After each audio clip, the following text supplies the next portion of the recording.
Mes bien chers frères, on était frappés par son enseignement, car il enseignait en homme qui a autorité et non pas comme les scribes, nous dit saint Marc dans l'évangile que nous venons d'entendre à l'instant. Effectivement, les Hébreux étaient habitués à voir des rabbins, des gens qui parlent, des scribes, des pharisiens, des chefs des prêtres qui parlent avec une certaine autorité, mais jamais comme celle de Jésus. Ce qui distingue fondamentalement Jésus de tous ces gens-là, c'est que tous ont l'impression que Jésus parle en son propre nom. Autrement dit, il donne l'impression qu'en agissant et en parlant, il est Dieu lui-même. Ce qui bien sûr est le cas. Il est le Dieu, le Fils fait homme. Mais les Hébreux ne le connaissent pas et beaucoup, parmi les élites, le prennent pour un imposteur puisqu'effectivement il revendique son identité divine, ce qui pour eux est impossible. Puisqu'il est homme, comment peut-il être Dieu en même temps? Le mystère dit de l'incarnation est absolument impensable pour ces cerveaux qui sont extrêmement rétrécis et qui ne peuvent pas imaginer un seul instant que Dieu puisse dépasser la conception de leur cerveau. Or, nous l'avons fêté il y a quelques semaines, cet homme-là, nous l'avons fêté dans la crèche de Bethléem, est l'enfant Dieu, et le Dieu fait homme. Nous l'avons chanté, il est né le divin enfant, l'enfant Dieu. Il est Dieu et homme à la fois. Effectivement, tout ce qu'il dit, tout ce qu'il fait, il le fait en son propre nom, parce qu'il fait au nom de Dieu, et il est Dieu. Alors mes chers amis, au départ, pour les petites gens, tout va bien. Beaucoup de foules suivront le Christ, ils le verront agir, faire de nombreux miracles. Des choses absolument extraordinaires qu'on ne voit pas faire sur terre par n'importe quelle autre personne. Seul lui peut faire cela. Il fait sortir un esprit impur d'un homme. Il remet les estropiés debout, il guérit les aveugles nés, il fait voir les aveugles nés, il fait entendre les sourds, il va même jusqu'à faire revenir à la vie des morts. Notamment Lazare, le célèbre Lazare, qui est au tombeau depuis 4 jours, qui déjà, comme le dira sa sœur Marthe, il sent déjà le mort, donc il n'y a pas de doute qu'il est mort. Et voilà qu'il revient à la vie. Alors évidemment, de tels miracles, tout le monde est un peu interloqué, enthousiaste de voir une telle chose. Qui peut faire revenir un mort à la vie? S'il y avait quelqu'un sur terre pour le faire, en cette année 2024, vous pouvez être sûr, ça ferait la une des journaux pendant des semaines et des semaines. Et toutes les chaînes de télévision, tous les médias seraient braqués sur cet homme qui fait revenir les morts à la vie. Tant qu'il y a du miracle, il n'y a pas de problème, tout le monde vient. Et tout le monde va voir ce spectacle absolument extraordinaire. Pour autant, ont-ils la foi en lui? Grande question. Cet homme-là est merveilleux, oui. Il multiplie aussi les 5 pains, les 2 poissons. On va ramasser 12 corbeilles à la fin. C'est les mêmes gens qui assisteront à ces miracles. Quand Jésus commencera à parler des mystères du royaume des cieux. Un mystère, c'est une vérité, mais que je ne peux pas voir. Ça dépasse mon intelligence, ça dépasse mes sens. Mes yeux ne voient rien, mes oreilles n'entendent rien, si ce n'est que des paroles qui paraissent inaudibles. Mes mains ne touchent rien. Mon nez ne sent rien, mon palais ne goûte rien. Quand Jésus dira, par exemple, pour prendre un exemple, « Qui mange ma chair et boit mon sang aura la vie éternelle », évidemment, ça paraît incompréhensible. Et pour certains, ils se disent, il est vraiment barjot le mec. Il multiplie des pains et puis après il nous dit, je suis la chair à manger. Incompréhensible. Et là, beaucoup commenceront à cesser de le suivre. Parce qu'ils n'ont pas foi en lui ils ont vu des choses extraordinaires, mais ça s'arrête là. Voilà pourquoi, mes chers amis, la foi, qui est un don de Dieu, ne s'attache pas aux choses extraordinaires que Jésus fait, il s'attache à la personne de Jésus. Est-ce que toi, Jésus, tu es Dieu ou pas? Est-ce que tu es le Fils de Dieu fait homme ou pas? Si tu es le Fils de Dieu fait homme, tout ce que tu dis, tout ce que tu feras, forcément, j'y crois. Parce que je crois en ta personne, et donc forcément, tout ce que tu dis, tout ce que tu fais, j'y adhère, je l'embrasse. Mais si je me dis, moi, dans mon cœur, quand il fait revenir les morts à la vie, ça, pas de problème, j'y crois.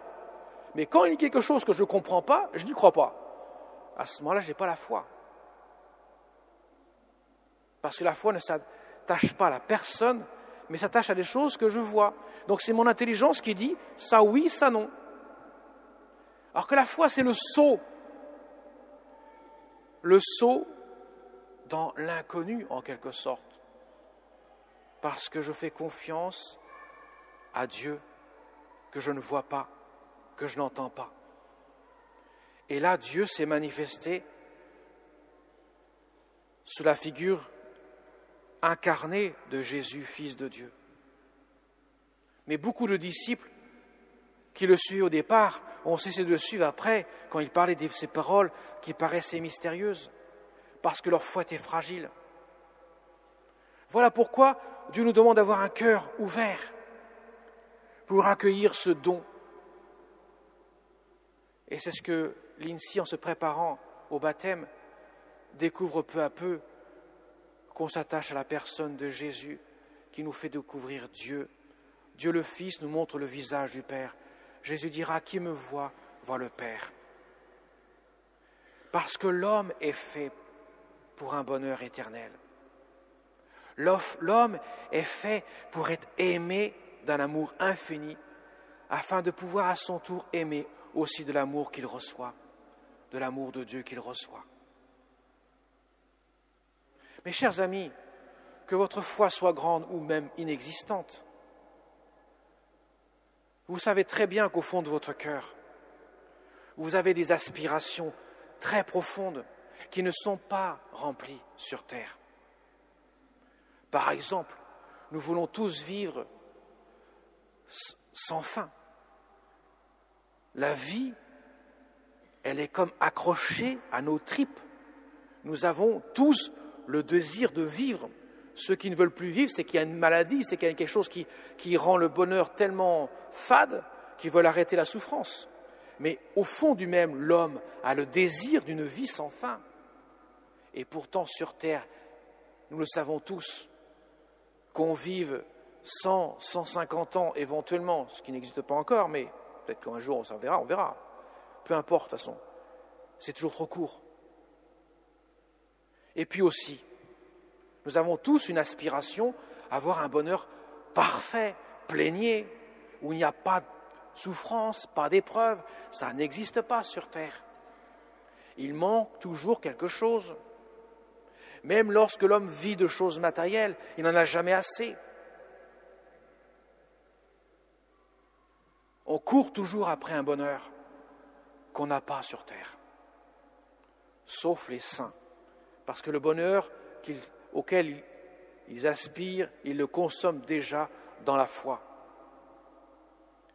Mais ce bonheur, bien sûr, commence déjà sur terre pour ces saints-là, mais s'épanouit dans l'éternité. Ce bonheur, eh bien, il regroupe ces deux aspirations profondes, une vie sans fin et un bonheur plénier.